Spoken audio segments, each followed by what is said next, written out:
चलो ये क्वेश्चन देखते हैं। The ratio of accelerations for a solid sphere mass m radius R rolling down on an inclined plane theta of angle theta without slipping and slipping down the inclined plane without rolling. यानी एक बार वो role होते होते आ रहा है और एक बार role नहीं हो रहा है, पूरा स्लिप हो रहा है डायरेक्टली।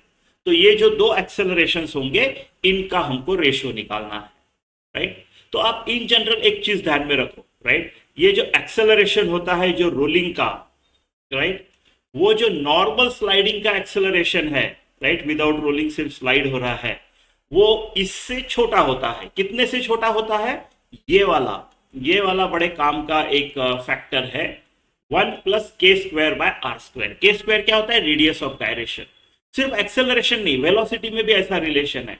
अगर कोई चीज रोल हो रही है तो रोलिंग की जो वेलोसिटी है, राइट, अपनी स्लाइडिंग की जो वेलोसिटी है, कितना आता है स्लाइडिंग का वेलोसिटी? अगर आपका मान लो ऐसा एक इंक्लाइन है थीटा और ये जो हाइट है आपकी मान लो ये h है, राइट, तो √2gh आता है।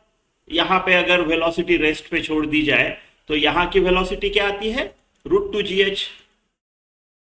लेकिन अगर रोल हो रहा है, ये स्लाइड वाली है, राइट, लेकिन अगर रोल हो रहा है तो ये √2gh से कम होती है, कम ही होगी ना, क्योंकि स्लाइड हुआ तो पूरा का पूरा पोटेंशियल mgh हाफ mvcm² में चला गया, राइट, सेंटर ऑफ मास का वेलोसिटी।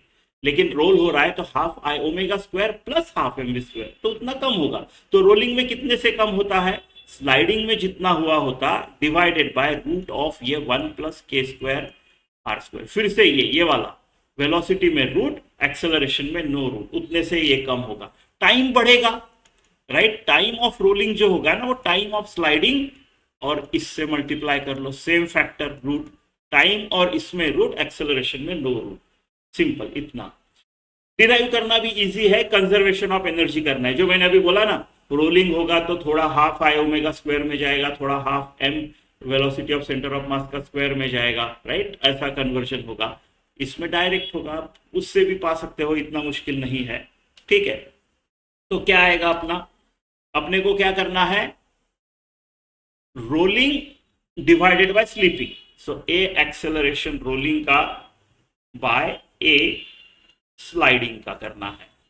तो रोलिंग का क्या आता है? देखो, नॉर्मल जी साइन थीटा होगा। मैं ए स्लाइडिंग लिखूं तो भी चलेगा, ये लिखूं तो भी चलेगा, बट ठीक है, जी साइन थीटा आएगा डिवाइडेड बाय 1+k²/r²। इतना आ गया मेरा रोलिंग का, इस फैक्टर से कम हो गया। और स्लाइडिंग का नॉर्मल जी साइन थीटा एक्सेलरेशन हमको पता है, राइट, इसका जी साइन थीटा होता है ये एक्सेलरेशन, इसका सिर्फ स्लाइड हो रहा है तो बस, राइट। k²/r² हमको पता है, वो जो mr² के पहले का होता है कोइफिशिएंट, इस केस में सॉलिड स्फीयर है तो 2/5 आएगा k²/r²। कैसे?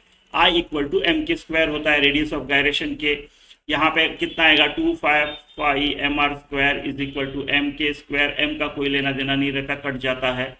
तो k²/r² जो होता है वो होता है 2/5, राइट। सो 1+k²/r² क्या होगा?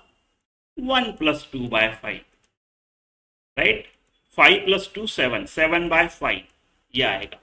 जी साइन थीटा काट लो तो यहाँ पे बचा 1/7/5 या फिर 5:7 ये आपका आंसर हो गया, राइट। ऊपर जाएगा तो रिवर्स हो जाएगा, राइट। सो ए रोलिंग अपॉन ए स्लाइडिंग, तो 5:7।